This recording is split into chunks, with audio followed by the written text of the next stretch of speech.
Rescue story. Rescue of mother leopard caught in iron wire #rescue #rescue animal. The snare had been meant for wild boar. Instead it caught a ghost. I was on night patrol in Corbett Tiger Reserve when I heard it. A low, sawing roar that wasn't anger. It was exhaustion. Pain that had gone on so long it had turned into something worse than pain. Surrender. I followed the sound with my torch off, moving only by moonlight. 20 minutes later, I found her. A full-grown female leopard, maybe 9 years old, hanging by her waist in a loop of illegal iron cable someone had strung between two sal trees.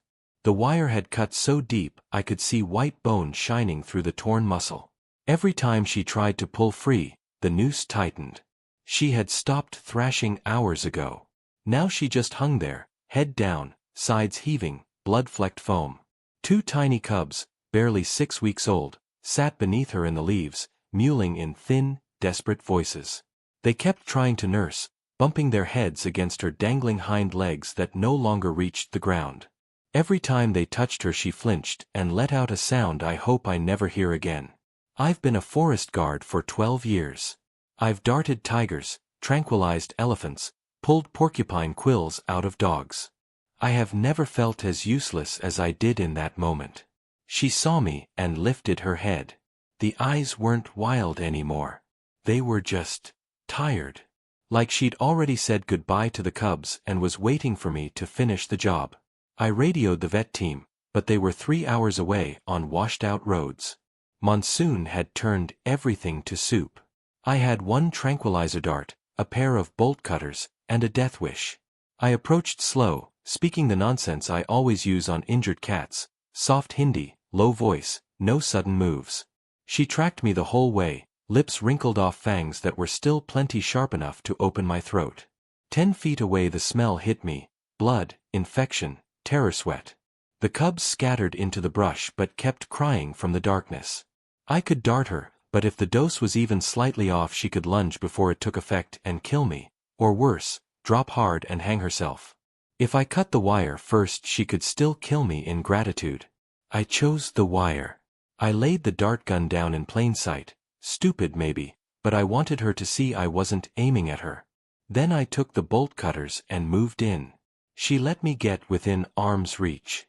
I swear she understood I was trying to help, or maybe she was just too far gone to fight anymore. I slid the cutters around the cable above her back. The metal was thick, meant to hold a 200-pound boar. My hands shook so bad the first snap didn't go through. She growled once, deep, the sound vibrating in my bones. Second try, clean cut. The wire parted and she dropped like a sack of stones, hitting the ground with a wet thud. For one horrible second she didn't move. Then her sides hitched and she dragged herself forward on her front legs only, belly dragging, until her nose touched the nearest cub. The little spotted body pressed against her face and started licking the blood off her muzzle. I backed away slow, sat down 10 yards off, and waited. The vet team arrived just before dawn. They sedated her properly, cleaned the wound, it was worse than I thought. Maggots already starting, stitched her up, pumped her full of antibiotics and fluids. The cubs rode in a crate on my lap the whole way back to the rescue center, screaming the entire 4-hour drive. We kept her 6 weeks. They named her Bagheera, which I thought was pretty on the nose, but the tourists loved it. I just called her ma'am. Every day I brought her food, goat meat, chicken, whatever the kitchen had. First week she wouldn't eat unless I sat outside the enclosure and didn't look at her. Second week she started eating while I watched. Third week she brought me the cubs one at a time and dropped them at the fence so I could check their bellies for ticks. By week 5 she was walking again, not pretty, but walking. The scar ran from ribcage to hip like a thick pink zipper. She moved slower, favored the left side, but she moved. Release day was cloudy, threatened rain. We took her 20 kilometers deeper into the park, far from villages and snares. Opened the crate. The cubs shot out first, bouncing like popcorn. She stepped out last, paused, looked back at me once, long, yellow-eyed, unblinking. Then she melted into the sal forest like she'd never been gone. I still patrol that same beat. Sometimes, late at night, I hear a sawing roar in the distance. It's not pain anymore. It's just a mother telling the jungle her children are safe. And every single time, I stop whatever I'm doing, close my eyes, and say the same thing under my breath.